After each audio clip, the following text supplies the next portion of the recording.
Ladies and gentlemen, esteemed members of the Video Game Book Club, welcome to the first annual Buenale Games Awards, where we will be celebrating and we will be dishing out awards to all 12 games that we played in the year of 2025 for Video Game Book Club. And let me tell you, Ben, we played some really, really good games.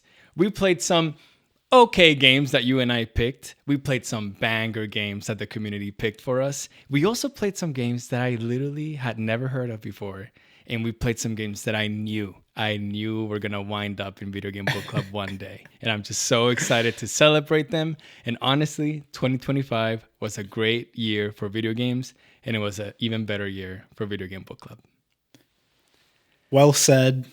It is. I am so happy to be here. I'm so excited for the Buenale Game Awards. It's been a crazy year of games, honestly. 12 games, when you say it, doesn't sound like a lot, but when you are playing them one after the other, thinking about them, talking about them, making notes about them, doing the show, it's a lot. It is a lot, but I'm so happy to have done it. This is the first year that we played a game a month, we January to December. We played so many games, like you said. I'm gonna list them just to jog everyone's memory.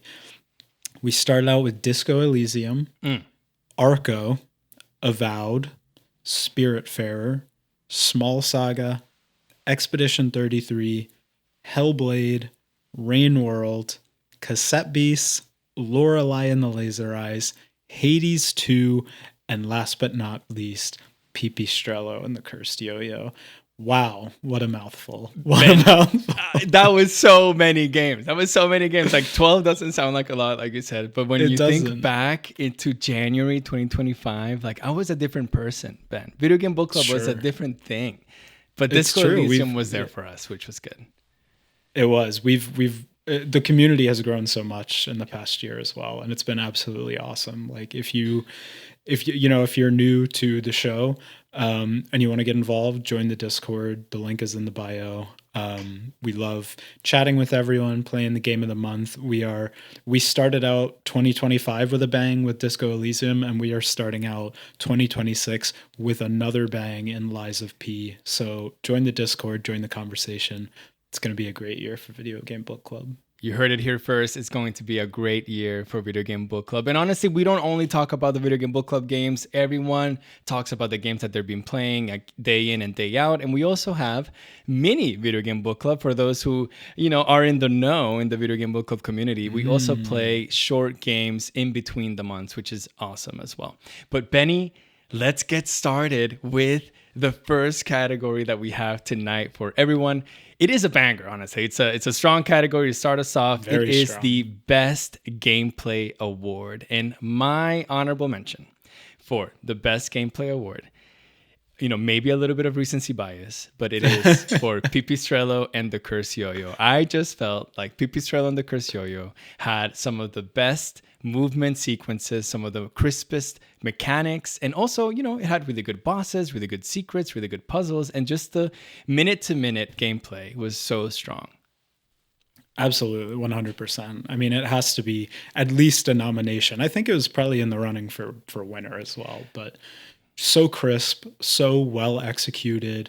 Like, I feel like the game itself highlighted the gameplay so well through the puzzles, through the boss fights, through all the little secret areas and everything. Just so good. Such a pleasure to play. It's such a simple game, but they pack so much gameplay into it that 100% has to be an honorable mention. My honorable mention for this category, and it may be a controversial one, maybe debatable. I'm going to say Rain World. I think Rain World, such a high skill ceiling and a low skill floor. The learning curve is so steep. When you start the game, you're so bad. You are the most, delicate little slug cat. You feel like you can't do anything. And through no additional mechanics, really, you kind of stay the same the whole time just by learning more about the world. the gameplay gets so dynamic. It's so much fun to play as you go, even if it's frustrating. So it's got to be my honorable mention for best gameplay. It's so deserving of the shout out because whenever you start the game, you cannot even imagine the way that you'll be able to move that slug cat like in the late game. Whereas some other games like in Pipistrello, like you can see it. Oh, this is like linearly progressing me and I'm going to get better and better. But with Rain World, bro, I was just walking around like a little baby. And then at the end I was guns blazing, going like screen to screen, room to room, going crazy mode. But 100%. The winner of the best gameplay award is Hades 2. We have to give it to Hades 2. Supergiant gave us such a good sequel. And they grabbed everything that they did well with Hades and they just made it even better in terms of gameplay for Hades 2. Not only for one loop, but for two loops. You can go into the underworld, you can go into the overworld, and they gave us good bosses, good boons, good weapons, good aspects, and just incredible replayability. Yeah, I mean, I have to agree. It almost feels like it's the chalk pick. It was the betting favorite. But yeah, I mean, exactly like you said. Like Hades 1 was such an unbelievably fun game to play. Mm-hmm. And Hades 2 just took everything from that and, amped it up to the nth degree. Like the gameplay is just so good. So well done, Hades 2. Well done. Round of applause. Well done. Winner of the, Supergiant Studios will put your award in the mail. Be on the lookout for that. But I have, moving on now to our next category, and this is a very prestigious category. This one we thought very long and very hard. Everyone wants to win this one, guys. Everyone wants to win this one. This is the best game to play on the toilet. JP, my nominee for this game, I have to say Pipistrello and the Cursed Yo-Yo. And I think I'm a little biased. I think I played this game a lot on the Steam Deck. Yeah. And it runs so well. Like it's perfect for that. They were trying to make a Game Boy game, right? Exactly. And that's exactly what they did. And because of that, it runs so well on those portable platforms. The controls translate so well. So if you're sitting on the toilet, sitting for a spell, I think it's got to be Pipistrello. Gotta be Pipistrello. I love that. Pipistrello feels so good on the Steam Deck. And, you want to bring the Steam Deck everywhere with you. You want to be on the go. And sometimes the go is the toilet. So you bring it with you. Sure. My honorable mention is when I'm thinking about a game that I want to take on the go, I'm thinking about a turn-based, RPG, a JRPG that I can pull up and play whenever I can, read a little bit of text, find a little bit of NPCs and characters or little side quests and do some turn-based combat. And that is for Small Saga. I know a lot of people were thinking Expedition 33, but no. Small Saga is the ultimate, one of the best, games that you would bring on the toilet, to be honest. If you've played Expedition 33 on the toilet, let us know. You don't want to do that. That's unhinged. That is unhinged. No, Small Saga is a good shout. I mean, again, it's just such a simple game. It's easy to pass the time in. You're not trying to, fumble all over yourself to do these crazy complex button inputs and everything. It's Which just, you are with Pipistrello, though, to be honest. But it's true. It's true. Maybe that's why it's an honorable mention. Yeah, exactly. But on that note, Ooh. The winner of the best game to play on the toilet is Lorelei and the Laser Eyes. What? What? I mean, listen, Lorelei and the Laser Guys, it is a game you play it, right? And You're playing it. It's probably not very good on the Steam Deck. Maybe it is. But listen, when you are not playing the game, you are thinking about the game. It consumes your thoughts to the point where when you are sitting on the toilet, you're going through the puzzles in your mind. How do I solve that? Oh, I got it. You got to write down the mental checklist in your head of everything you need to do. I think it's the best game to play on the toilet. I completely agree. You can tell that this is the one that I awarded, honestly, because it's so unhinged. But listen, guys, listen. Hear us out. I know you're still doubting us, but listen.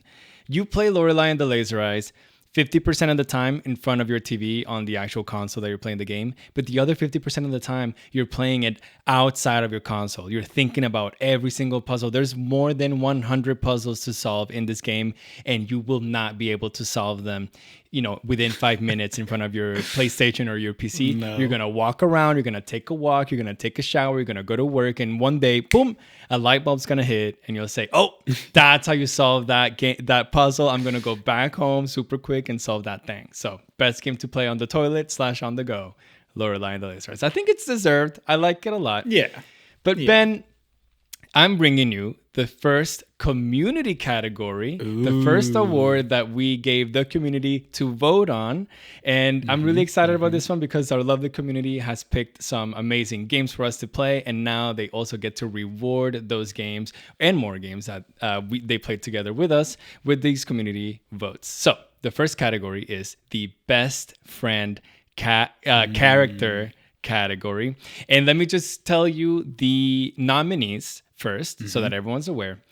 Kim Katsuragi, Disco Elysium. Eskie, Expedition 33. Gwen from Spiritfarer. Artemis from Hades 2. Druth from Hellblade Senua's Sacrifice. And Kaylee from Cassette Beasts. And Ben, who did you vote for? For this one, I had to give my vote to Kim Katsuragi. I think he's the GOAT. Like in Disco Elysium, you're playing Harry, the insane drunk rock star cop, and Kim is just such a perfect foil for you. He's there with his little quips. He steers you in the right direction. He tries to keep you on track. He's funny, he's dependable, and I think he also has one of the coolest moments in the entire game in like the final confrontation. I won't spoil it for anybody if anyone hasn't played it. But for me, it's got to be Kim. He's the GOAT. Kim is the best. Honestly, he's like the best friend that you could ever have. And if you ever think about the perfect partner for a detective, honestly, it has to be Kim. Benny, voted with the community, which is why I asked you first who you voted for, because I chose the winner of the best friend character, and that is none other than Eskie, Expedition 33. And Eskie is literally Verso's best friend. He was created to be the best friend of let's say one of the protagonists of Expedition 33. So immediately he falls in love with the whole squad. Everyone loves him. He gives you a lot of wheeze. He gives you a lot of woos. He is honestly like, if you've played Expedition 33, you know that the story asks a lot of questions, and there's a lot of debate about what you should do at the end of the game, which we will not talk about and we will not spoil. But Eskie, it's kind of like the ultimate moral compass of the game because he's the nicest one. Like, he's the one that's like, you know what? Besides whatever happens, I'm still going to love you. I'm still going to be your best friend. And I'm still here for you. So, yeah, gotta give it to him. It's a great point. I mean, Eskie, I think he's a fair winner. Kim Katsuragi is my GOAT, but I think he's a fair winner. Eskie, he occupies like such a funny place in the narrative. Like the story of Expedition 33 is very dark. It's very brooding. It's very emotional. And Eskie is such a perfect like comic relief in all those moments. So I think it's fair. Congratulations, Eskie, for winning your Buenale Game Award. I have a question, a little aside right now. Do you like Monoko or Eskie more? Ooh. See, I think I probably would have given it to Monoko. I was thinking the same thing. If I'm being honest. Thinking the same thing. It's a new trophy, new award. We're going to give a smaller award to Monoko as well. Smaller award. That's so funny. Justice for Monoko. Justice for Monoko. What lovely feat, What lovely feat. Okay. I am moving on to our next award, another very prestigious award. This is the Best Narrative Award. Best Narrative. For me, my honorable mention, the game I thought has to be Expedition 33. I think the overall narrative is so strong, so good, so emotional, so many twists and turns, so many twists you don't see coming. It's accented so well by the gameplay. I think the story is awesome. And for me, that had to be at least an honorable mention. Expedition 33 gave us one of the best stories of 2025. There's just no other way to put it. People are still talking about the story. People are still talking about what the stories even mean in like psychological terms, philosophical terms. So it's a really worthy shout out. I want to shout out Lorelai and the Laser Eyes because I find that game has so many different layers in its narrative, not only in how they present the narrative, but also in the actual story. You are going in the mind of someone and how they experience, let's not spoil anything, but how they experience a really really important events in their life. And that is, yeah, they just did such a good job in layering all of that information in like a really concise narrative that honestly, by the end, collapses in this like beautiful catharsis moment. So yeah, well done to Lorelai. Yeah, I agree. I think it's definitely the most like experimental story that we played. I think it's very, like you said, very multi-layered. It makes you work for it. The story is really not given to you straightforward at all. The game, like everything else in that game, the game really makes you work for it to understand it. But I think, like you said, once you do, it weaves itself together into a really nice, kind of really well-structured narrative. With that, I will give the winner for the best narrative category. I think it's gotta be Disco Elysium. There's no other winner, dude. It's gotta be such a good narrative. I mean, this award can almost substitute in for like the best writing in a game, essentially. Like such unbelievably good writing. The story is delivered so well. You can approach it from so many different angles. You never see the end coming ever, basically, until it happens. And you're just kind of left speechless with this hole in your chest where the story should be, because you just feel empty and the game's over and you want to keep playing it. But best narrative for this year, I think, has to be Disco Elysium. We were talking about multi-layered. You can say multi-dimensional, honestly, with Disco Elysium. Yeah. It's just layers upon layers upon layers of what they have done. Narrative and writing is just a wonder, honestly, of video games. It has to be in one of those like 7 wonders of the world. Put Disco Elysium in there. I know that's a lot to say, but I think it's the truth. Ben, I'm bringing you another category that, you know, is just as prestigious as this one. Okay. My category is who is the best pet of VGBC 2025. I'm going to give my honorable mention to Daffodil.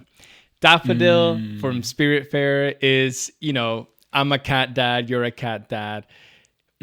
God, just what a beautiful creature she is. You know, she follows you around.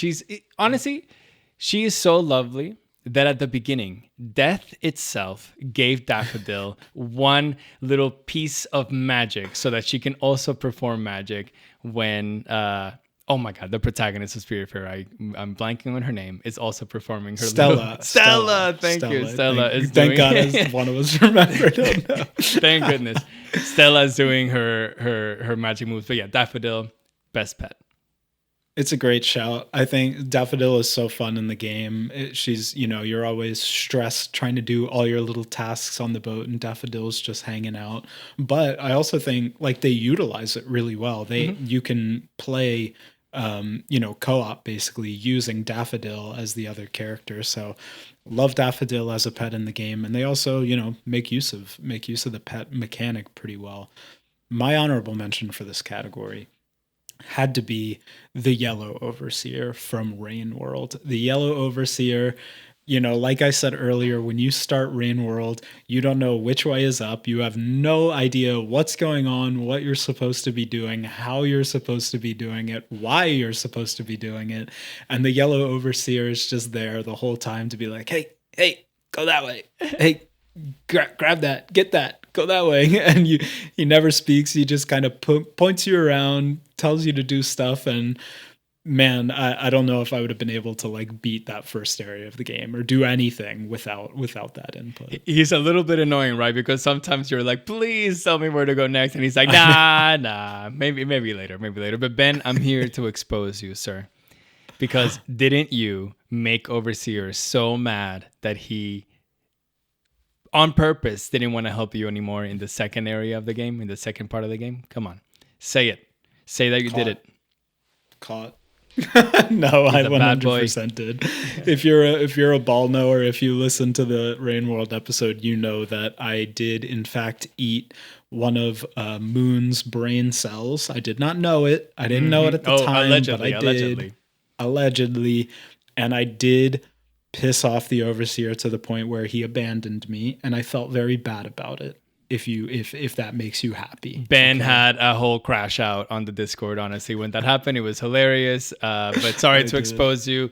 Benny, I'm gonna give the winner of this award is Freenose from Hades 2. Listen, every single time that I finished a run, either successfully or unsuccessfully, I always turned around with Malinois and I confided in Freenos and I gave him a little scratch. I gave him a little kiss on the cheek. I wish I could have, at least. And also, he's a really good familiar to use in your runs. So he's there with you from the moment you wake up after a run to the moment that you die or you go back to your hub. And, you know, gotta give it to Freenos. Everyone is in love with this frog, and I think it's a deserved winner. Yes, I mean, like you said, like I equipped him as a companion, and I don't think I ever unequipped him because the benefit is just so good. You don't have to think about it; he's just there. Ben, I gotta be honest, I unequipped him pretty quickly.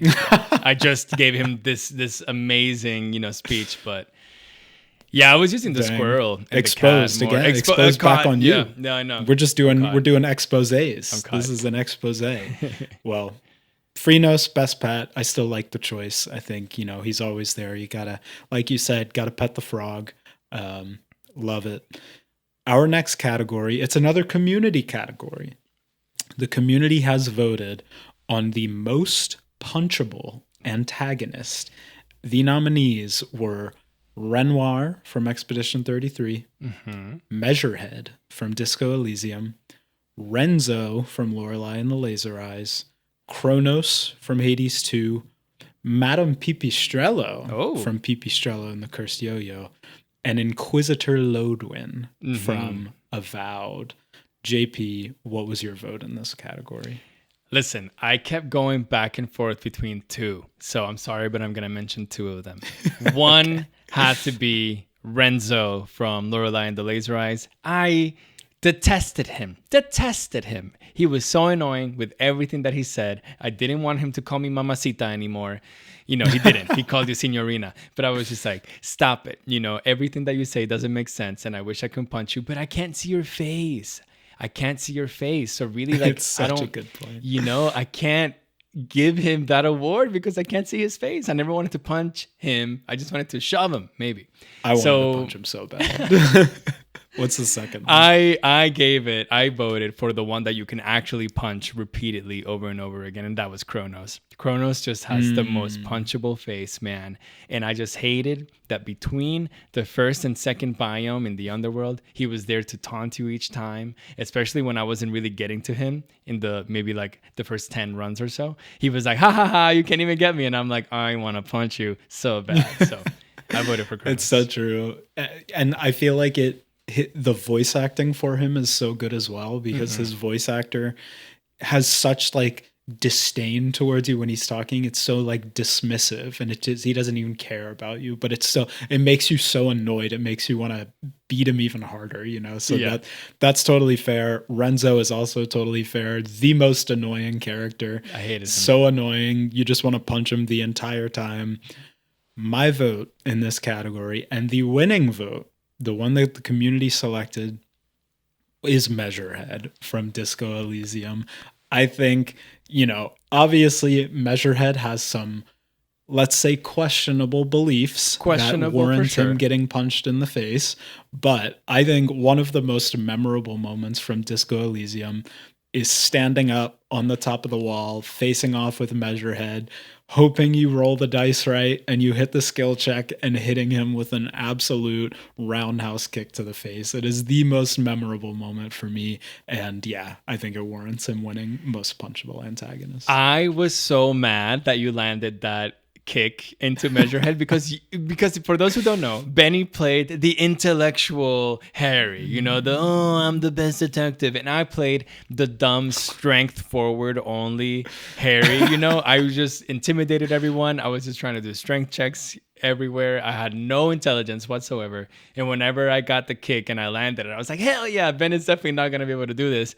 And then he did. And I was like, no. But honestly deserved. Measurehead is so annoying. And the whole 20-minute conversation, kind of like a mini boss fight, if you want to call it in those gaming terms, when this happens, is so memorable. And it's a deserved winner, to be honest. 100%. Benny, I'm bringing to you another very good category, something that, you know, is honorous for here in Video Game Book Club. And this is the Best Music Award, which I'm really happy to talk about. And my honorable mention is Arco. So Arco, for those who don't know, is a small game that Ben and I played in February. And this game has the loveliest music that it's mostly just guitar, but there's a very specific moment that happens in maybe like the second act of the game where a very devastating thing happens that we're not going to spoil. And the very somber and beautiful music starts playing. But then what's that behind it? The most daunting and beautiful lyrics in Spanish of a woman. She starts singing, and it honestly tugged on my heart so much. I started crying. I was like, this is so good. And yeah, the Arco soundtrack is really good. Every song that they played is obviously original, and they're all like full songs that you can listen to, and it's beautiful. So I have to shout it out. Yeah, 100% deserves a shout out. The music is so good. It's such a good backdrop for the world. You know, you're riding around on your trusty steeds in the desert with just these plucky guitars in the background. The lyrics, like you said, it's just absolute vibes. It's pure vibes in the game. So I love that honorable mention. My honorable mention, it's a game that's some are saying are dominating the Buenale Game Awards so far. It's Disco Elysium. I Bring think it back, baby. the music in Disco Elysium is so good. From the first song you hear of just the little disco tune in the hotel, it gets you dancing right away. Other areas of the game, it is just like the most like heart-wrenching, tug on your heart, sad music, haunting music.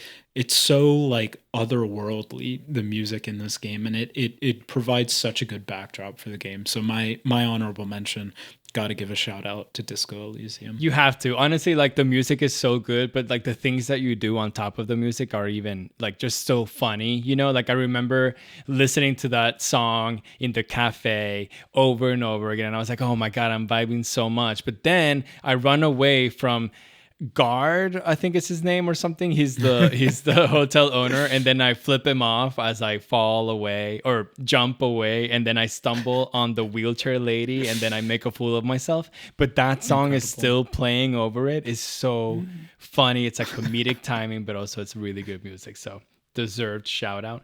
But the best music of 2025. And man, this game is also showing up a lot in our nominations and our winners. It's Expedition 33. I think for like a month straight, you couldn't go anywhere and you couldn't see any piece of social media or gaming news or anything without hearing the Clair Obscur Expedition 33 soundtrack. And it's just really good. There's nothing else to say except it's exceptional, honestly. And yeah, it's beautiful. I don't know. It has a million songs and they're all good. So well done, Expedition 33. Yeah, so much original music. So it's so like epic, the music in this game, from the lyrics to like the orchestration and everything. It's just so epic, and it provides such a good backdrop to the epic nature of the story and of the game. Like it fits it so perfectly, and it honestly just like elevates the story and elevates the game to like a different tier. Honestly, just how good the music is. Congratulations, Expedition 33. The next category, very important category. Very important. This is the least functional outfit award. It's such a good category, dude. It's such a good category. My nominee, and this one, we argued about this one a little bit. When JP and I were putting together the nominations, we argued about it a little bit. I think my honorable mention is Dionysus from Hades 2. In the context, so, you know, he's just at a party. He's at a party. You know, there's a war going on Mount Olympus, brother. He's got to be ready. He's got to get out there. But Dionysus is chilling in his hot tub in the craziest thong you've ever seen in your life, packing some absolute heat. And you got to be more fun. You got to be ready. We're in a war, Dionysus. Please get it together, please. The thing is, he wasn't in the war, Ben. He wasn't in the war. He is wearing the most functional and the most appropriate outfit for his party. What he was doing, I think, it's great. It's great. Listen, if I am at a Dionysus party, you will catch me wearing the same thing. You heard it here first. That's all I'm saying. You know, if I was doing what he was doing, I would be wearing the same thing. So there's a mental image. No, for no, all don't of think. all of our viewers. I'm giving my honorable mention for the least functional outfit. I'm giving it to Siobhan. Siobhan is a little mole in Small Saga. And honestly, this is for Siobhan, but this is really for the whole cast of Small Saga. They're all rodents and they're all wearing medieval clothes. And it's just not really functional, in my opinion. Like, objectively, it's not functional that all these rodents are wearing medieval clothes. Siobhan herself is wearing a giant wizard's hat and wizard's robes. And I'm just like, a mole can't do mole things if you're wearing that. So, yeah, least functional. It's fair. I love her outfit. I think it's so cute. And, like you said, the wizard hat, the little robe she wears, it's perfect. But listen, we're out here fighting ocelots. We're fighting rats. We're fighting all kind of crazy stuff. We need you in some armor, Siobhan, please. Siobhan, please put some armor on. But the winner of the least functional outfit, it's Loon from Expedition 33. Put those toes away. Put those toes away. You are going to war. You are going to war, Loon. Put some shoes on. What are you doing? It's literally the least. And for those people who are yelling at us right now and they're saying, she doesn't walk, she floats. Brother, she only floats when she's running. And you don't know if she does that the whole time. Like she can literally be walking around in the battlefield and she steps on a sword and steps on a spear and she's done. She's done. Put some steel-toed shoes. She needs steel-toed shoes. Some people aren't going to like that award. Some people like that design choice. That's all I'm going to say. That's all we're going to say. Sorry that I got a little I got crazy mode with that one, but I'm like, come on. You're in a war, Put some shoes on. Okay, I have the best I have the next category. Sorry, I read it and I said best. I have the next category, and the next category is Ben, the best boss fight that we fought for Video Game Book Club in 2025. And my honorable mention is Madame Pipistrello. At the end of Pipistrello and the Curse Yo-Yo, sorry, spoilers, I guess, but this boss fight is so good. I loved it so much. I told you, I think, in the podcast that I don't think we had a more epic final boss fight in all of VGBC except this one. It was so, so good. And it really tested everything that you learned in the whole game and just put it together in a really epic way. So kudos to Madame Pipistrello. Yeah, 100%. I echo everything you said. I think it was such a perfect culmination of all the things that made the game great that it felt so much fun to play. My honorable mention for this category, I would have to say Chronos. You think about Chronos in the context of Hades 2. This fight gave me so much trouble. It took me so long to clear this boss fight. But once you learn all the ins and outs, once you learn the intricacies, all the AoEs, it feels so good to play. He is a very worthy opponent. He's hard. And, up until the end of the game, even when you're fully kitted out, you still got to watch it because he can still nuke you down at any moment. So that's my honorable mention. Dude, he really can. Honestly, like in Hades, you fight Hades. Spoilers. But I remember when I got to it, I thought it was epic, but I lost to him like once. And then I was like, oh, I figured him out, But Chronos was tough, dude. It was really epic. Someone that you really hated and you really wanted to fight him.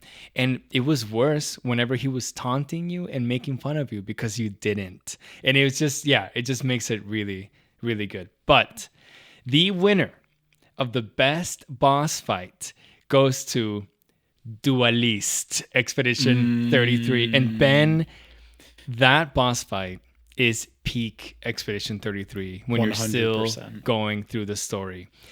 You just learn how to do the gradient parry. So you can do your regular parry, you can do your gradient parry, you have your whole cast of characters with you, and you go literally to the bottom of a blood river where all of your relatives and friends from other expeditions are literally dead and they're piled up in a mountain. And then there's this huge dude with two cool ass swords and he's telling you, come at me, dude. You're gonna end up just like one of these. And it's just so cool. I mean, you hit the nail on the head. This fight is absolutely peak. It For me, this was the moment when the game like clicked. It made sense. Like it clicked in my brain at that point. You get to especially you get to like the second phase of the fight, and it becomes a dance. It becomes rhythmic. Mm-hmm. It becomes this like back and forth of the parries and hitting the timings. And I don't know about you, like when I literally entered like a flow state in the second phase, like hitting all the timings, hitting everything. It represents everything that made the fights in Expedition 33 so great, so memorable. So I think that is 100% a deserving winner. Dueliste. Ben literally hit Ultra Instinct, dude. He was Ultra I Instinct hit Ben. Ultra Instinct, brother. I absolutely did. But we just gave out the best boss fight. Mm-hmm. We need to give out the worst boss fight. My honorable mention for the worst boss fight, I would have to say, honestly, it hurts me because I love the game, but I would say El Gallo. Mm-hmm. I think the El Gallo is the final boss in Arco, and it didn't really hit for me for some reason. Yeah. Like El Gallo was built up in the game as this like big bad guy. It was going to be this epic confrontation, and then you reach him and he's just this like, soft little man. He's just a man. He's a man. He's not this mythic creature. And I get it within the context of the game and, telling the narrative how they wanted to tell it. That makes perfect sense that he's just a man. But it was a little bit of a letdown. And just mechanistically, the fight was a little weird compared to the rest of the game. So I hate doing it, but I would say that's my honorable mention. It makes sense. Honestly, the game is amazing. And if you haven't played it, you have to try it. But every other boss fight that you have is better than this one. And there's some of them that are so difficult and so tough and so epic, but it didn't really, this one didn't really live up to those. But mine, Ben, it's so funny because we were talking about Chronos in the previous category, and now I'm talking about Typhon or Typhoon. I don't know how to say it. But Typhon was a little bit of a letdown. Like the first time I got to him, it was so exciting and he was gigantic. And I was like, oh my God, we have this epic showdown right now between me and him. But the fight was so easy. Like, I don't think I've ever lost to Typhon. Yeah. Like, he was like not really anything to really like care for. Like, he was just like, okay, that happened. That's Typhon. And I don't know. I honestly felt like Prometheus was such a stronger boss fight than Typhon. And then it just made it that much more of a letdown when you get to him. And when you do subsequent runs that you have to be like, okay, I have to fight Typhon, like whatever. Yeah, I agree with that. I think exactly like you said. The first time you fight him, it introduces the mechanic that you can't see his health bar. So right away you're freaking out. You don't know how far you are into the fight. You don't know if you're doing good or bad. You don't know how much further you have to go. It's very stressful. But as you get through the fight, and especially when you beat it the first time, and you're getting stronger in the game, you're leveling up a bit. It becomes way too easy to just stand in front of him and hit him. Like that's really all you have to do after the first few times. So I liked the fight. I think it was nice. I like the design of Typhon, but ultimately I think it was a little bit of a letdown, like you said. I will have to say the worst boss fight of the year, the winner, we gave it the best boss fight. It now gets the worst boss fight. It is Sprong from Expedition 33. Hated it. The optional boss. It's just annoying. It's like so annoying. I mean, I guess, later in the game, maybe you have the ability to one-shot him if you have a crazy cracked build. But if you don't, you literally have to sit there for like half an hour without missing a parry. Otherwise, you're dead. Because the boss has so much health, you literally cannot get hit once. Maybe you can if you've got some revives. But it's just annoying. It's not fun. It's not that engaging. When I beat it, I felt a sense of accomplishment just because of how much of a slog it was. But I do not ever want to do that fight again. No, you don't. And honestly, they introduce this boss fight, this optional boss fight, when the map opens up to you for the first time. And so you're like, oh, cool. There's these overworld boss fights. Let's go fight this one. And he one-shots you each time he hits you. But the parries aren't exactly too difficult to hit.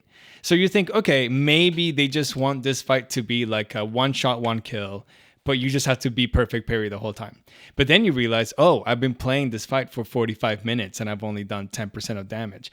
Maybe they want me to come back when I have 50 more levels. I don't really like this. I want to leave. I want to quit the game. You know, so he deserves worst boss fight, honestly. I never want to play that one again. Yep, 100%. The next category that we have for you is, I kind of like spoiled it a little bit, but is I almost quit this game award. Ben, my honorable mention is kind of slightly weird and people are going to be weirded out by it, but my honorable mention is Expedition 33. What? The reason why it's Expedition 33 is because Ben and I told each other that we were going to play Expedition 33 on hard mode. And we said, hey, we're going to be, the difficulty boys. We're going to play on hard mode. It's going to be really fun. And then I struggled. And then the game that usually takes between 30 and 40 hours to complete was looking like it's going to be a lot more because I had to redo fight after fight, boss fight after boss fight so many times that I was like, Ben, I'm not going to finish this game. I'm going to need like 60 hours to finish this game. So I had to decrease the difficulty of the game. And that's why I give it an honorable mention. I wasn't going to quit the game, but because I had to kind of like quit the challenge that I gave myself, I have to give it an honorable mention. It's fair. Some people are just built different. I did skill not issue, have to decrease the difficulty. Skill issue. No, but listen, it's a hard game. It really is. And, different people approach games differently. I think it's totally fair. And yeah, having to make that decision to lower the difficulty is a very difficult one. It injures the pride and the ego. So I think it's a fair bet. My honorable mention for this category is Cassette Beasts. I feel like I almost quit Cassette Beasts like every time I played it. Like it just never clicked for me. It never got going. I always wanted it to do something and it just never did anything for me. I can't hate on the game too much. I think it's nice. I think it's a fun game to play, casually, but it just wasn't what I was looking for. It was a game that I did not look forward to playing. My favorite part about Video Game Book Club is having these epic games that I'm dying to sit down and play, and it just wasn't that for me. I felt like I wanted to quit every time I loaded the game, so that is definitely my honorable mention. I feel like when I was playing Cassette Beasts, I really enjoyed it. Like I was having a really good time when I was playing it, but honestly, between you and me and the audience, I haven't thought about Cassette Beast once since we put it down. So honestly, this is a good honorable mention. But so true. The winner of the I Almost Quit This Game award has to be Rain World. And Rain World is probably a game that most people who have played it have thought about quitting because it is so painfully difficult and so painfully obtuse that you have no idea what to do and how to get better at the game. So much so that it was a running gag and a running joke in the Video Game Discord, in the Video Game Book Club Discord, that I hated this game and I couldn't wait for the month to be over because I didn't want to play one more minute of it. That is so funny. I 100% feel that. We both streamed this game a little bit while we were playing it. And there were just some moments of just like abject depression while I was playing. God, yes. You die to the same little enemy, or you fall off the same cliff, or you miss the same jump 10 times in a row, and you just feel. And the worst part is the karma system, because the more you die, the harder it is to progress. So it's just depressing. It makes you, it literally just makes you want to put your head in your hands and cry when you are in those really difficult moments. You're giving me PTSD, bro. You're giving me PTSD. I know. I'm giving myself PTSD. It's not good, but I think it's a totally fair recipient. I will introduce the next category. This is the category for the hardest game to explain at work. I think this is a great category because Me we've all too. been in that situation. Maybe it's not at work, maybe more generally, you're out and about and people say, "Hey, what are you playing right now?" Sometimes you've got a very straightforward answer. Oh, a little FIFA, maybe Call of Duty, not in Video Game Book Club. In Video Game Mm-mm. Book Club, we play some hard games to explain. For me, I think the hardest game to explain would probably be Rain World, if I'm honest. Oh, Like, I yeah. think it's just, what do you tell people? Oh yeah, I'm spending my time playing as this little slug cat that has no powers. The game doesn't really have a story that it tells you at all. It's really difficult. It makes me want to stop playing every time I play it. It fills me with rage. All this and that. People would be like, "Are you okay, man? Like, are you good? Do we need to intervene on your behalf right now?" So I think for me, that's a tough one to explain. And especially for video game book club, right? Like everyone's like, "Oh, you have a video game book club? That's cool. So you play really cool games, right?" And you're like, "Yeah, yeah. I play a game that Yeah. actually I never want to play again, and I can't wait for it to be over. And I'm a little slug cat, and I don't know how to play the game." And it's like, "Oh, well, look up how to play." And it's like, "No, no, no. When you look it up, the community is like, hey, don't look anything up. It'll just click eventually for you." And you're like, "Okay." That's such a good point. It's so good, but my honorable mention has to be Hellblade: Senua's Sacrifice. So, Yeah. yeah, you can tell everyone, oh, it's like a Viking adventure or whatever. But, when they kind of keep prodding and asking you questions, like, okay, no, but tell me, like, what's the game about? And you're like, okay, you had a boyfriend and your boyfriend has died. And you grabbed his head and you clipped it to your utility belt. And you are now going to the depths of hell to demand that your boyfriend comes back to you and is alive. And you're like, what? And And that's what you're doing.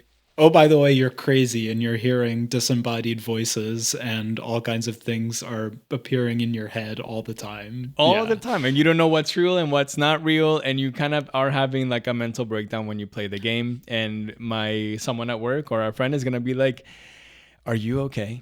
You should stop. Yeah. Yeah, no, it's a perfect honorable mention for this category. Describing Hellblade to anyone probably makes you sound insane, and rightfully so. Rightfully so. Rightfully so. I will say the winner of this category of the hardest game to explain at work is Spiritfarer. I think it has to be It has to be Spiritfarer. Spiritfarer. It's just, I mean, what are you going to tell people? Oh, I'm playing a cozy management sim, and everyone's like, "Oh yeah, great, Yeah. awesome, I love Stardew Valley." And you're like, "Yeah, yeah." So you're playing like the Undertaker, basically. You're like taking dead people to the afterlife, and it's really sad, and it makes you want to cry.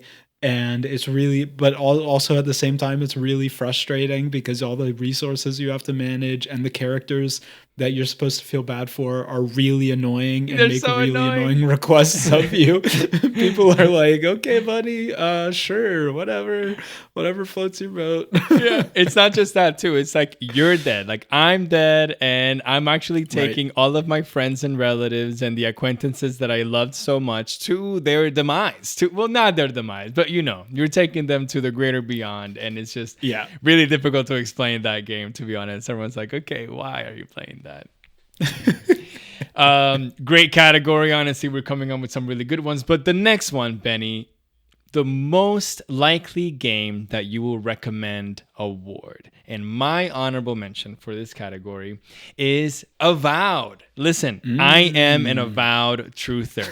I didn't know. Number one, I- avowed defender. The only probably avowed defender of all the land. I didn't know I was going to like this game. And this is a game that took me by surprise. And I actually ended up enjoying it a lot. And I feel like the combat of the game actually is incredibly flexible, and you can role play as much as you want in this game.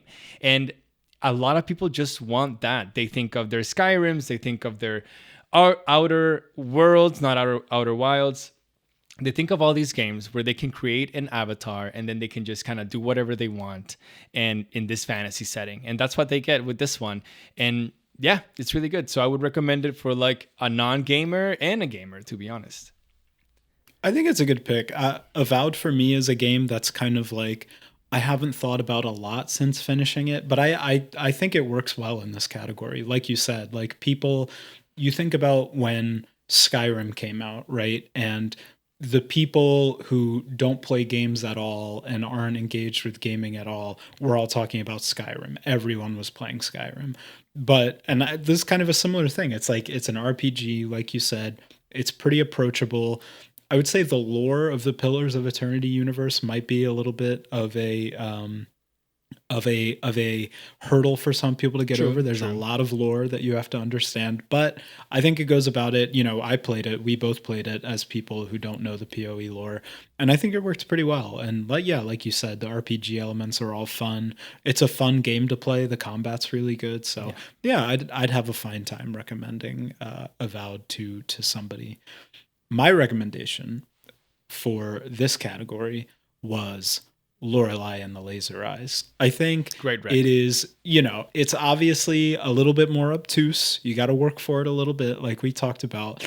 But think about all the people in your life that love puzzles, that love the crossword. They love doing word searches. They love, the little daily trivia games, everything. I feel like there's so many people that Lorelei and the Laser Eyes would really hit for that wouldn't even maybe be into gaming in general. Like, I think it's such a good game. It delivers the puzzles so well. It's so inventive. And I would love to, recommend it to somebody that maybe isn't as familiar with gaming, or just anybody really. Yeah, and honestly, it's not just like the individual person that can play this game. You can recommend this to like a couple or like a family, because they can all sit together and figure out those puzzles together at the same time, because some of them are really difficult. Like, a lot of the times I was like, hey, Katie, can you come see this? And like, can you figure out this puzzle for me? Like, or I wanted to do that because, you just couldn't see it in the moment. But the game that I'm most likely to recommend, and I have been recommending it to a lot of my friends, is Pipistrello and the Cursed Yo-Yo. It is just such a good game. It's so portable, like we were just talking about. People that have a Nintendo Switch can play. People that have a Steam Deck can play. If you have any console, you can play it, but obviously taking it on the go is even better. And people that like games like Hollow Knight or Silksong or whatever, Pipistrello and the Cursed Yo-Yo, in my opinion, is just as good.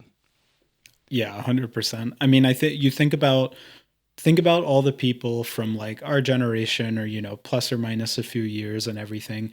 Everybody played a game like Pipistrello and the Cursed Yo-Yo at some point. Everybody played that Legend of Zelda or, Pokemon or something like that. Not that those two games are similar, but everyone has that memory of those Game Boy games, right? So think about going up to someone and telling them, you remember those Game Boy games you loved from your childhood? What if you could play one that is just like taken to the ultimate max level, so advanced, so fun, so much movement and capability? I feel like a lot of people would love it, and I think the nostalgia factor really helps in that. So 100% agree. Pipistrello wins the most likely recommend category. Now, a very important category, a category close to my own heart, is the best hair category. The best hair category. We had some strong nominees for this category, really did. And I had to say that my nominee for best hair is Klaasje in Disco Elysium. I mean, I can picture her in my mind right now. I'm thinking of it. The iconic bangs. The bangs are absolutely iconic. She is the prototypical French woman smoking the cigarette with the blonde bangs, doesn't want to give you the time of day. She's so mysterious. And the bangs, the hair, just, it elevates it. Got to give my honorable mention to Klaasje. It's so good, and I want to give Klaasje her flowers. But Ben, everyone knows that you have the best hair. Like, you should win this category. You have the best hair. That's why it's close to your heart. No. Bad Benny has the best hair in Video Game Book Club. But I know we're rewarding just the games and not the people. So my nominee is Yatsli from Avowed. Yatsli has actually like really iconic hair, if you like that game. Does. She has this like kind of ridiculous like double palm. I don't even know how to explain it. She's It's got like the space buns. the space buns. Thank you. She has like a double space bun with a very nice pink hair. And she's also a race in Avowed or in the Pillars of Eternity universe that is covered in fur as well. So it's not just best hair, but she just has best fur and hair combo, I guess. So honorable mention. I think she deserves a shout out for it.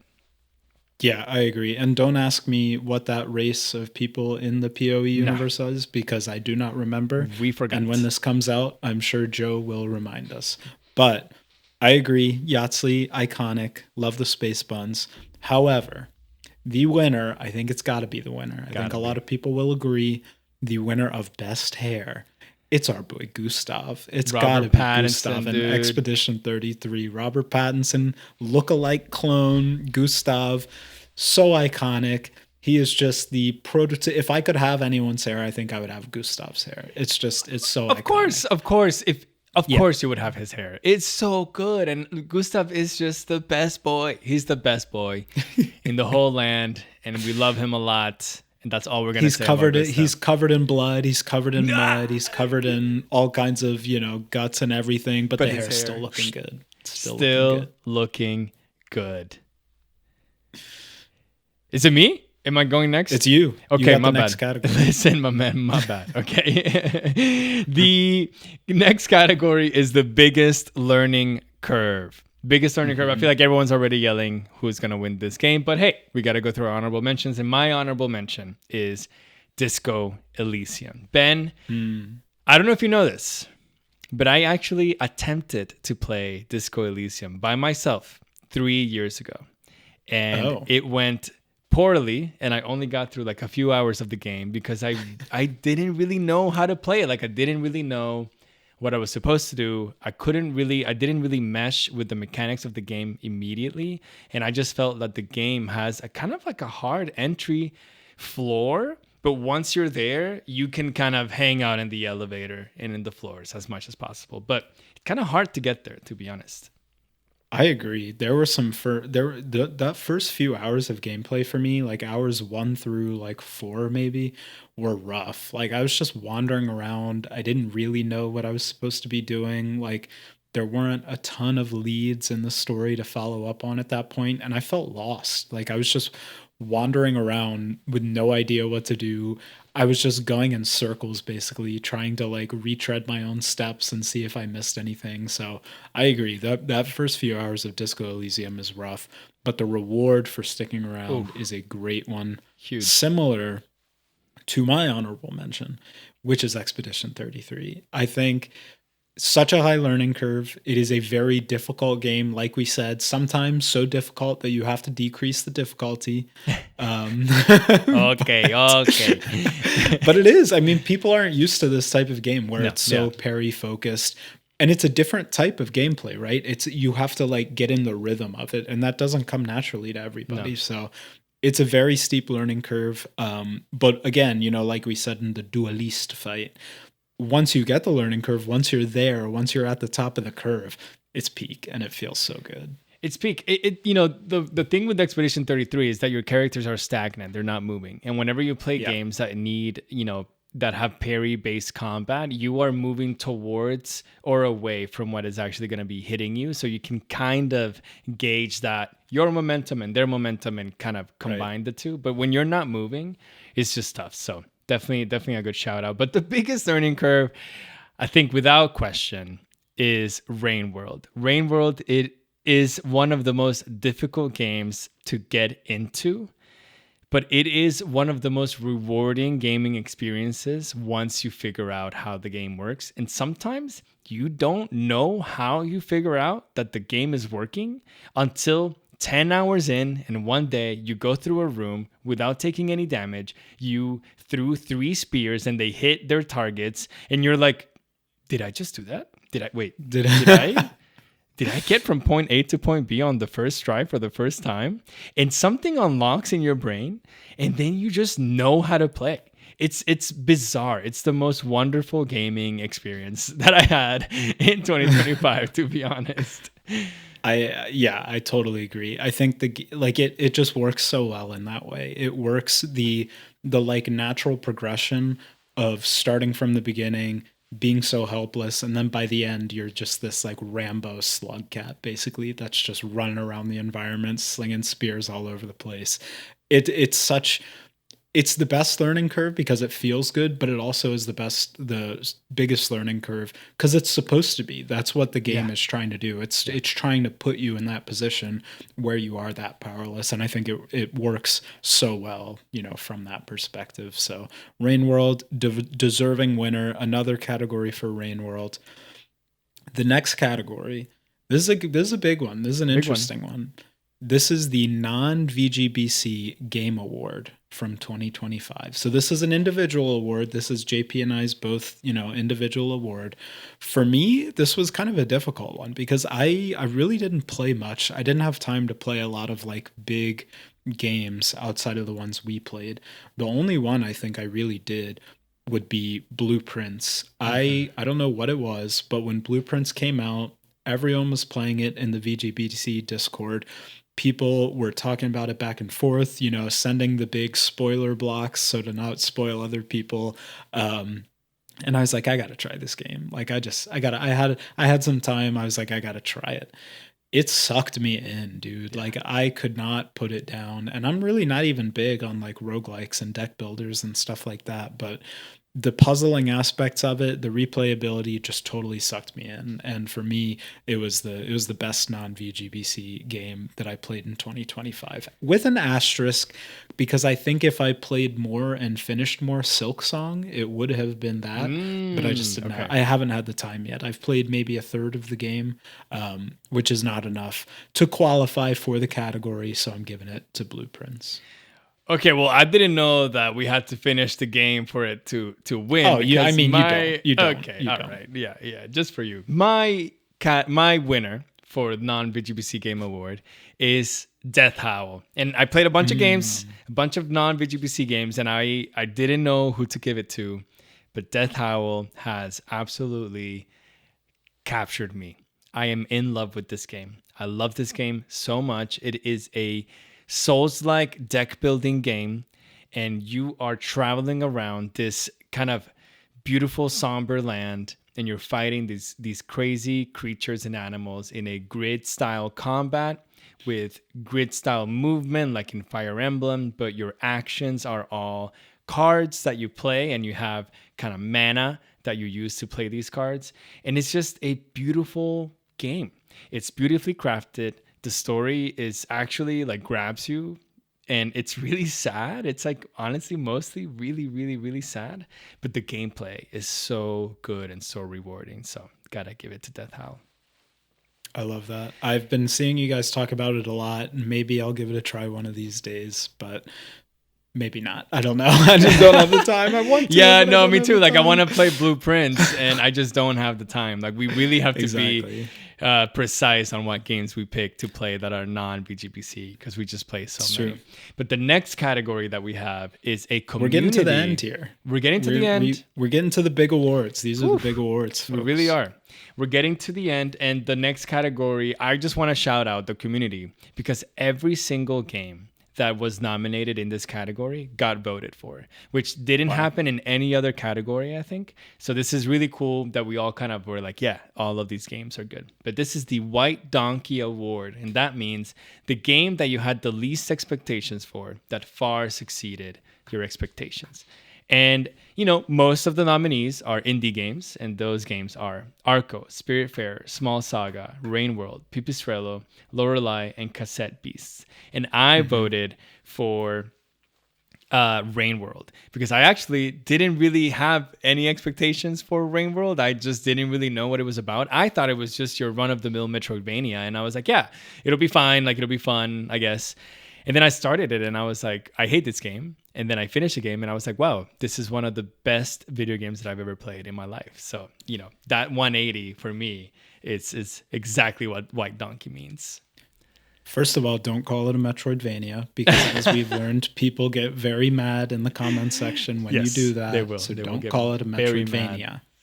Even though it is. Even though it is. I could not vote for Rain World. I loved Rain World. It was awesome. I couldn't vote for it because I had very high expectations for Rain World. Rain World for me is a game Well, you I've picked heard it. about. I did pick it, and it's Yeah. because of this. It's because I've heard about it for years. It is this like indie darling that everyone talks about as this like transformative experience, but they can't even describe why. It's just one of those things that people say like you have to play it to understand. And I, it was always on my radar, kind of in the back of my mind. And yeah, when it was my turn to pick, I said it's got to be Rain World. It's time. I need to. So I had very high expectations for it. My selection in this category, my vote went to Lorelei and the Laser Eyes. I think I Ooh. had like, I didn't really know what to make of this game. It was our, this was a community vote. It was voted on by the community for our Spooktober game of the month in October. Um, it's a very puzzle heavy game. I knew that going into it. I wouldn't say I'm like huge on puzzle games in general. Like I don't Mhm. mind them. But I don't like go out of my way to play puzzle games. So I was just like, we had heard some very great things of it from the community, but I was just kind of like, we'll see what happens. But yeah, I mean, like we talked about earlier, the game you play on the toilet, you start playing this game and you just can't stop thinking about it. Like Yeah. it just you want to solve all the puzzles. You're laying in bed late at night, making a mental list of all the things you're going to do in Lorelei the next day, trying to figure everything out in your brain. So this game came from nowhere to me. I had not heard of it before it got recommended and put up to the vote.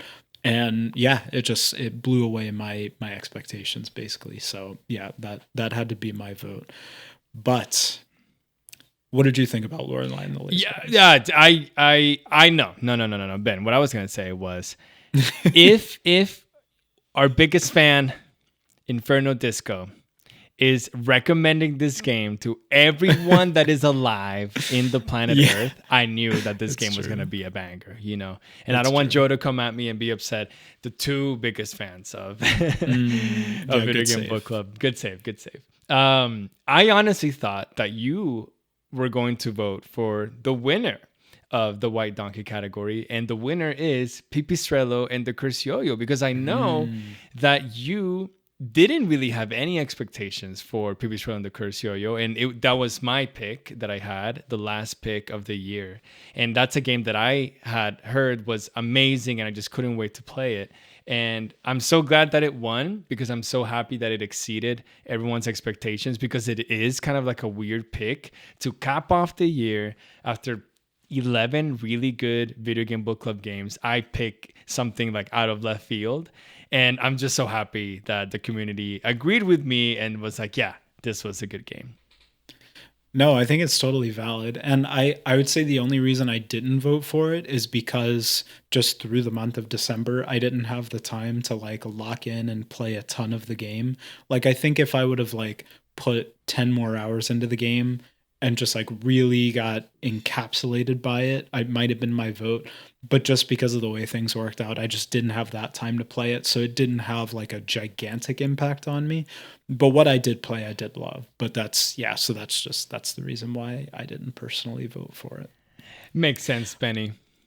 Yeah. JP, Mm-hmm. it is time. It's time. It is time for the Buenale Game Awards Game of the Year. Woo! Of course, this is a community driven podcast. We're all about the community.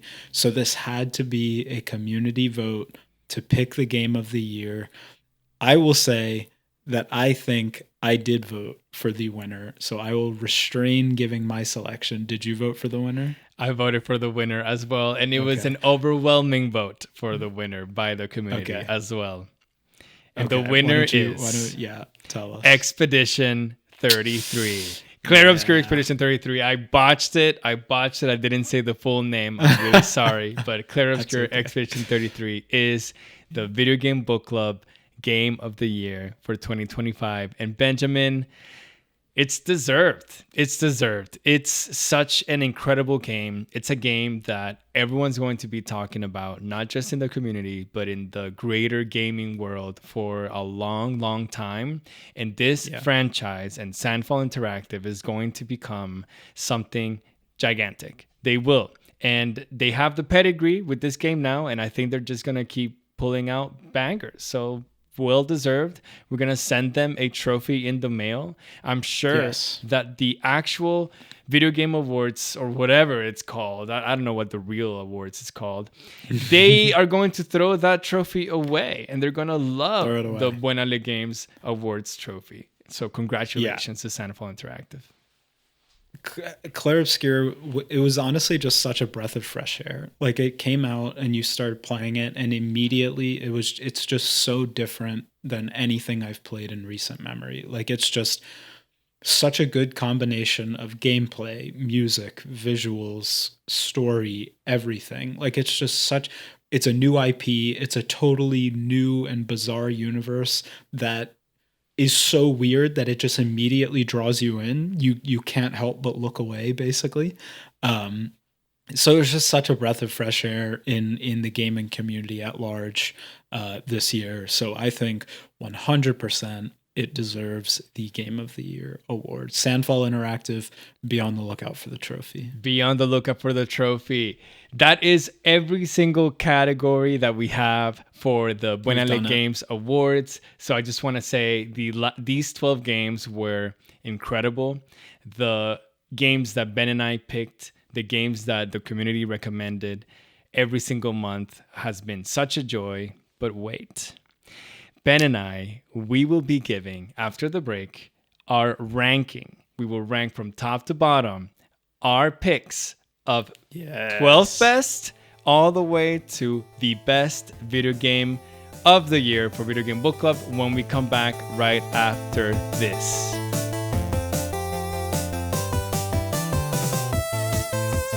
Welcome back to the second half of the Buenale Games Awards with your host, JP Gomez, and your co-host, Benjamin Tizzletubes. I just remembered that I didn't say our names when we first started the show. So if you don't know who we are, now you know.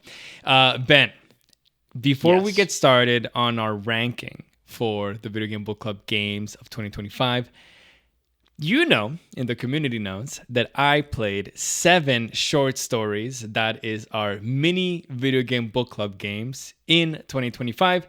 I'm going to make it a point in 2026 to play at least 10 because we're doing this podcast or this award show instead of the checkpoint. There's definitely going to be one game that I won't play, but I'm hoping to do at least 10. Maybe I can do a full 11 and we can have a full roster in 2027.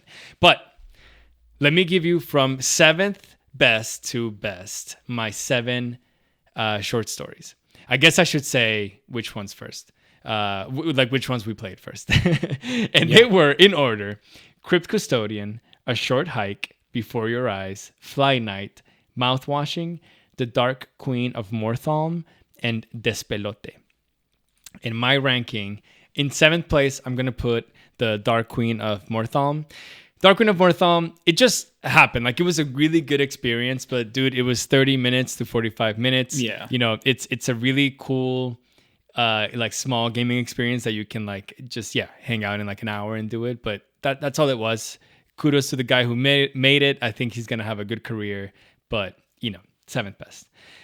6th best, this is maybe controversial. I'm putting Mouthwashing because after you finish playing Mouthwashing and even during playing Mouthwashing, you just feel icky. Like, you feel like bleh, you feel bad. I felt icky while you were just telling me about it, so I think that's totally fair. It's just icky, and honestly, I feel like the mini VGBC has this like standard now that it's like cozy, heartfelt, beautiful, and Mouthwashing was just like the opposite of that. Now, it's a good game. Like, I think it's a game that people should experience, but it definitely feels icky. And when I was putting them against all the other games, I was like, nah, you know. In 5th place is Fly Night.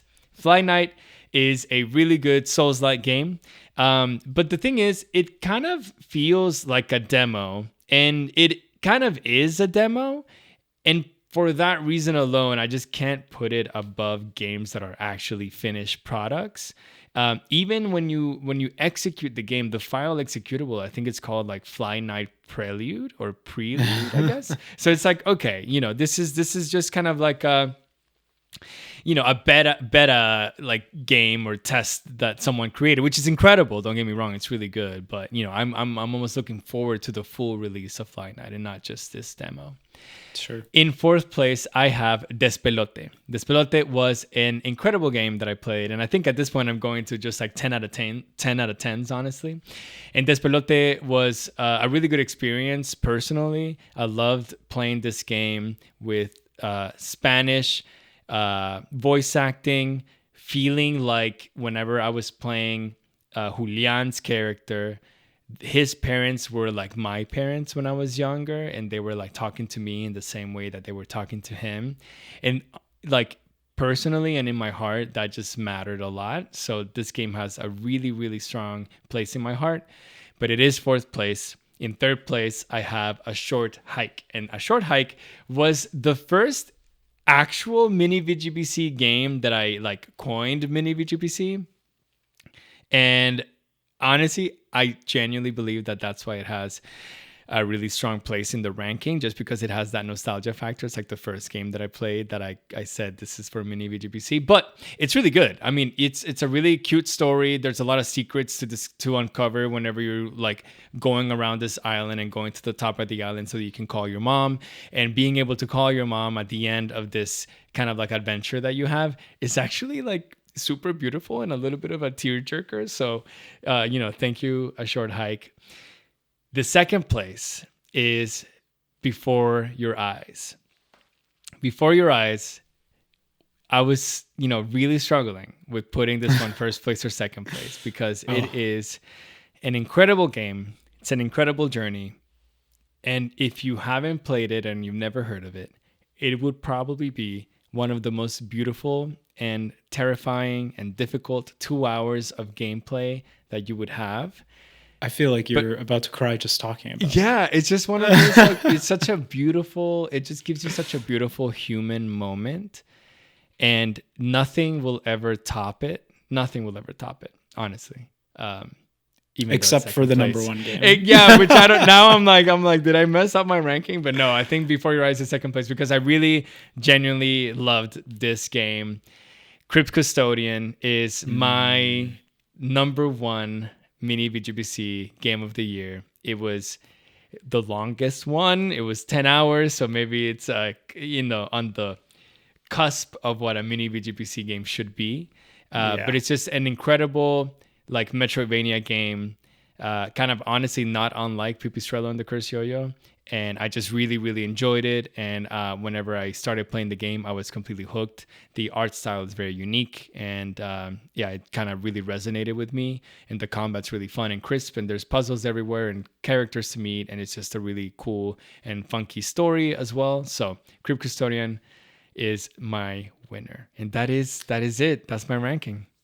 I love it. I love the rankings. My New Year's resolution is to play more of the short stories for sure. 100%. Let's go. I love hearing you talk about them because you're such a wordsmith. You describe them and talk about them so well. But I got to see for myself. It's hard to find the time, but I got to do it. I need to play some of these games, especially the shorter ones, especially just like the little 1-2 hour ones. You got to. So I never announced the games beforehand. Is my problem. Like I just like it's almost like I just do it in the spur of the moment. It's impromptu, and then it's like a reveal, like a secret, and then a reveal whenever we do the checkpoint. But I'm gonna make it a point that the members of the Video Game Book Club Discord should probably have the the ability to know beforehand. Well, you gotta be a member of the Patreon Super Ultra Mega Donor tier to have access to the short story. So exactly. No, you don't. You don't. No. I'm gonna make it a point to make to every month announce what game we're gonna play for short story, so that everyone's aware and everyone has the opportunity to play before I talk about it on the checkpoint. So that's also a 2026 promise. I love that, JP. Oof. It is time. It's time. It is time for the main event. Some are saying the ultimate rankings. It's time to go. I will start us off. I think it's not going to come as a surprise to a lot of people. My number 12 game that I played this year is Cassette Beasts. Just wasn't it for me. Just wasn't it for me. That's really all I can even say. That's It just wasn't it for me. Ben. My number 12 pick that I played is Cassette Beastas. I also put Cassette Beastas first, and I told you in the first half of the show, I said, the more like the further away, the more time has passed since I played Cassette Beasts, the less I had thought about it. Like I don't remember the last time I thought about Cassette Beasts, and that is literally not the case for any other game in the ranking. And so because of that reason, I could not put it higher than 12, to be honest. It's a cute game. It's a Pokemon-like. If you like Pokemon, you'll like this game. But honestly, 2025 was full of incredible games, and 12th place doesn't mean that this game is terrible. Okay, that's all we want to say. Yeah, 100%. In 11th place, so we're going to do a little bit of Snake, Ben. Snake's draft reverse order. In 11th place, I put Hellblade, Senua's Sacrifice. I like this game, and I quote Focus, Senua, Focus, probably once a week or more. Wow. And honestly, that has a lot of value in this ranking. It edged Cassette Beasts because I think about Hellblade all the time because of Focus, Senua, Focus. I also have Senua's Sacrifice in my number. You can't copy me, dude. Game. You're copying me, bro. I saw you peeked at my spreadsheet. I'm telling you. I'm just kidding. And this is the hard part, right? It's like we're ranking the games, but it's like they're not bad games. No, they're really good not games. bad games. Like Senua's Sacrifice is a good game. It was really well received. It's just like it just wasn't that fun for me, I guess. It was a little too one note. It was a little too like you're just kind of doing the same thing the whole time. The story never really blew me away. The ending kind of left a bad taste in my mouth. Like I know it did, yeah. It wasn't as bad as Cassette Beasts for me. Like it was a game that I like semi looked forward to playing. But yeah, that's where it's got to be for me, unfortunately. I will go now to number 10, the number 10 spot. I am pretty sure we're going to differ here. The number 10 game for me is Avowed. I think Avowed is a good game. Benjamin. It's a game I enjoyed. It was I'm glad to have played it in some ways, but I just don't think about it that much. It's just like, it didn't challenge me in any way. It didn't make me think about anything. It didn't like throw any new ideas at me. It was just like a pretty well executed RPG. So in that respect, it's got to fall kind of lower on the list. You didn't experiment with the combat one bit, so that's why. You didn't do it. Okay. You didn't do it. I'm just saying. My number 10 pick, and this is so tough because literally past this, like I really like every single game. It gets hard. Really hard. But my number 10 is Spiritfarer. I put Spiritfarer in 10. I think that Spiritfarer, the story and the way it made me feel is S tier. But the more I think about the gameplay and the minute-to-minute game, it was nothing more than like a stress management game that, kind of like fell a little bit flat by the end. Like it was exciting. You had a lot of things to do. You had a lot of tasks. You had a lot of duties. You had to take care of all your people. But then they just, I don't know, it just kind of piled up in like a negative way instead of like a positive way. So, now that I'm a little bit more removed in the game, I think it lands in 10th. That's fair enough. What is your number 9? Keep the snake going. I know, I forgot. I said we were going to do the snake and I forgot immediately. So my number 9 pick is Small Saga. I really liked Small Saga, and I think Small Saga is a delightful game. But yeah, I have nothing bad to say. Every other game above it I like more. I don't know. It's a great game. It's a good turn-based game. It has a lot of story. I think maybe it has too much story for me. Maybe that's what I'll say. But it was solid. Fair. I feel similarly. Like it's getting hard at this point. All the games from here on, like I really enjoyed. Number 9 for me, I think unfortunately is Arco. I think it just like it's a fun game and I liked it and it was really engaging and really, unique. But I think it just like fumbled some aspects of it. Like some aspects weren't as fun as others. I really liked the combat and everything. I think the story was a little bit of a letdown. So I enjoyed my time with Arco. It just didn't leave like a crazy great memory for me, I guess. So that's for me. Number 8 for me is Spirit Fair. I think it's a little bit higher for me than it is for you. And I feel like maybe I just like management games more. Like I'm a Maybe. fiend for Stardew Valley. I'm a fiend for, all those types of games. So when I look back on it, your like stress is my like lock in. I'm like, I gotta go get these ores. I gotta go mine that. I gotta go do this. I gotta go do that. And I understand what you're saying, and it does get to that point where it was annoying. But I think I look back on it a little more fondly, maybe than you do. No, that makes sense. I think you have that in your pocket. You have the management games, and I don't, and maybe I don't appreciate them enough. And maybe I have to play Stardew Valley, dude. But my number 8 pick is Arco. So I did have it a little bit higher than you, but I think that's the differences in us. I think that like indie game that is like more like a puzzle combat style game is more my jam, and I Yeah. really loved it. It's also a game in Mesoamerica that I'm gonna always give it an edge. My number 7 pick, and this is tough. It's number 7. I'm looking at it right now, but it's Lorelei and the Laser Eyes. I have Lorelei at number Dang. 7. It was an incredible game, a really good puzzle experience, a really good like noir detective experience as well. And I have nothing bad to say. It was awesome, and I'm so delighted that I played it. And it's number 7.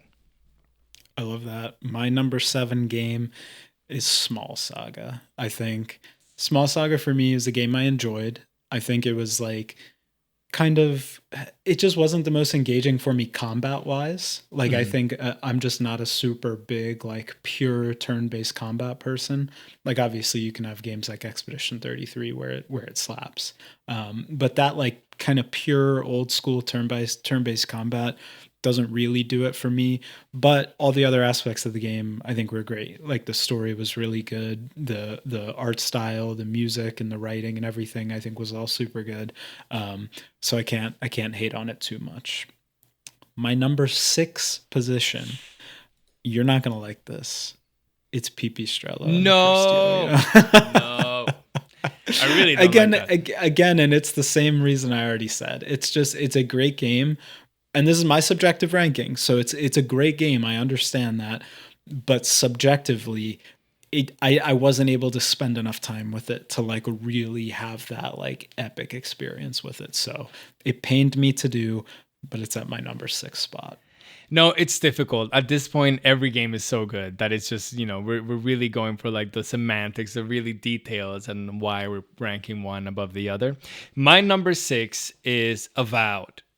And I Mm. really liked Avowed. I honestly, like, the more I thought about Avowed, the more I enjoyed my time with it. I played it on the Steam Deck. I played it while traveling. I played it on my computer. It looks great. It plays great.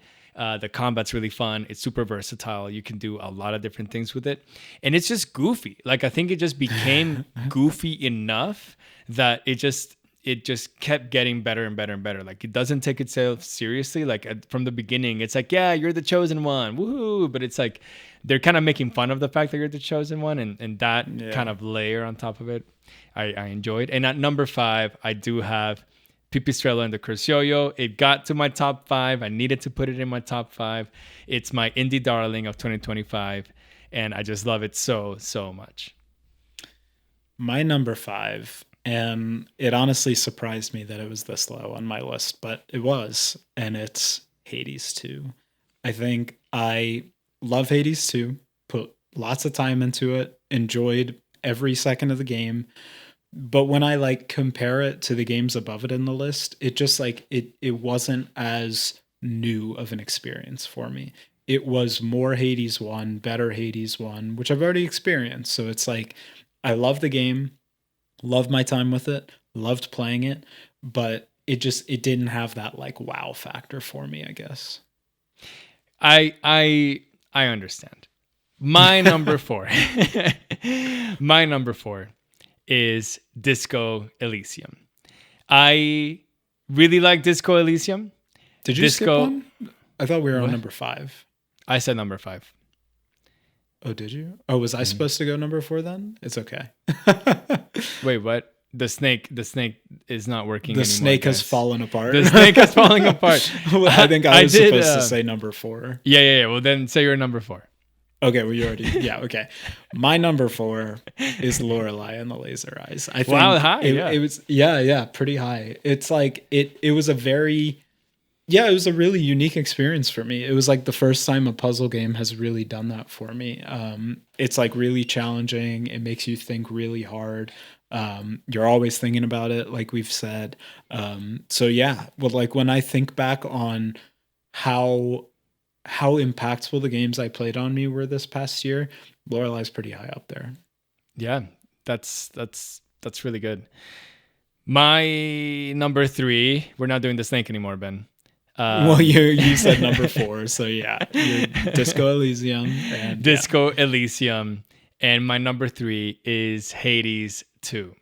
And Hades 1 is one of my favorite games of all time, and Hades 2 just did more of the same and better in some ways, and the same in other ways. And I think I needed to reward it. Like, I really vibe a ton with this game. I played a lot of it, and I'm still playing more of it now.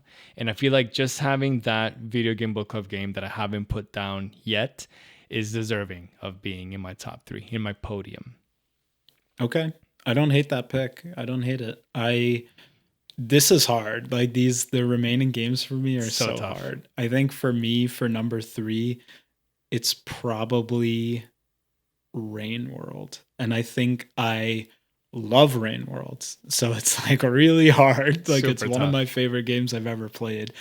But it's just like it doesn't have the same characteristics that the 2 remaining games have. It falls a little short for me in the story department and in kind of some other not as important departments. But I mean, it's so great. Like, it's so fun to play. It sucks you in. You become the slug cat, and it's great. So that had to be my number 3. Number 2, I got to give it to Disco Elysium. I think the first type of game of this I've really played. I think it's so unique, the way they did this game. You hear people talk about how good this game is all the time, and it's deserved. Like, it's so deserved. It knocks it out of the park. It knocks the story out of the park, the music, the, narrative, everything, the gameplay, everything. Like, it's so good. It's such a memorable experience for me. It's got to be my number 2. I love it. I wouldn't have thought anything else for your number 2, to be honest. For my number 2, it is Rain World. The comeback of this game in our hearts is insane. Most likely game you almost quit to number 2 of the year. To number 2 of the year. I absolutely adore Rain World. Like, I can actually say it. It's almost like it's like in my chest, and I'm like, I love Rain World. Like I could yell it. It's such an incredible game. It brought me to my lowest low, and I just came out of it with my highest high. I absolutely loved the game. I think playing it on stream and everyone seeing my change of perspective in real time on how I was playing it just added to that fuel. Like, it fueled that fire for Rain World. It's an exceptional game. It's an exceptional experience. It's really tough. It's hard to recommend it to every person in the world. But if you want to try something that will definitely kick you hard, but then you will enjoy it, it's Rain World. And Ben, it seems like the number 1 game for Video Game Book Club is the same for you, and it's the same for me, and it's the same for the community. It's Claire Obscure Expedition 33. Triple crown winner. What else? I mean, what else is there to say? We've said it all. Like, it's good. It's so good. It's so good. What else is there to say? He said it's so good 3 times in a row because it is Expedition 33. Well, Ben, there's nothing else to say except this. We got to look back at the first full year of Video Game Book Club. The first full season of the show brought me so much joy, Ben. I still Yes. can't believe how long ago Disco Elysium and Arco feel, but their stories, their gameplay, and our conversations about them resonate with me even now. In 2025, video games made me cry, they made me laugh, they frustrated me so much, they gave me something to look forward to at the end of a long day, and also made me question why the hell are we even doing this? But I wouldn't have wanted it any other way, and it's thanks to Video Game Book Club, it's thanks to you, and it's thanks to our amazing friends in the Video Game Book Club community. You guys made 2025 such an incredible year, a milestone in our lives and in Buenale Games, and we appreciate every single one of you so much. With every message that you sent to us, every meme, every vote for the game of the month, every recommendation, every question or discussion prompt you submit, every react with JP lol or Ben fail, we can't thank you enough. And I only hope that 2026 brings much more of the same. Could not have said it any better myself. Looking back on 2025 was so much fun. Doing all these categories was so much fun because we really got to relive all of the moments, all of the games, all the interactions and everything. I mean, you when we started 2025, we had maybe 15 members in the Video 15. Game Book Club. Yeah. And now we've got over 80, on our way to 100 soon, I'm sure. You know, last year in January, we probably had like 200 YouTube subscribers or something. Now we have over 500.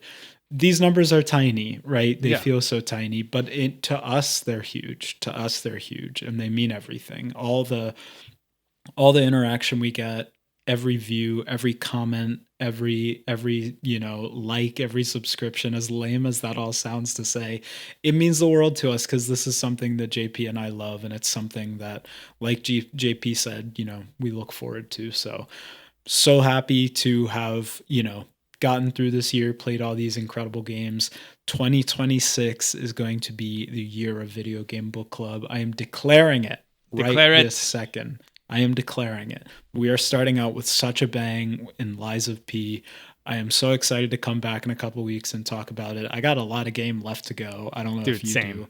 Oh my God. But I'm loving it so far. So I'm sure that I'm going to lock in. But yeah, love it. Like the video, subscribe, join the book club. 2026 is going to be an incredible year, and we love all of you.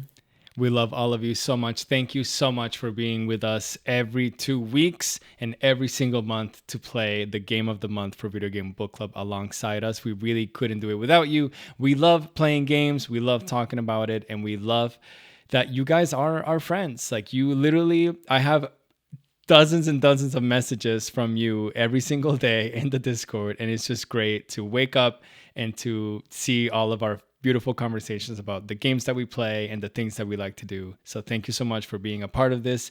We love you very much. We'll be back in 2 weeks with Lies of P, and we hope that you have enjoyed the first ever Buenale Games Awards. Thank you so much. Bye. Bye.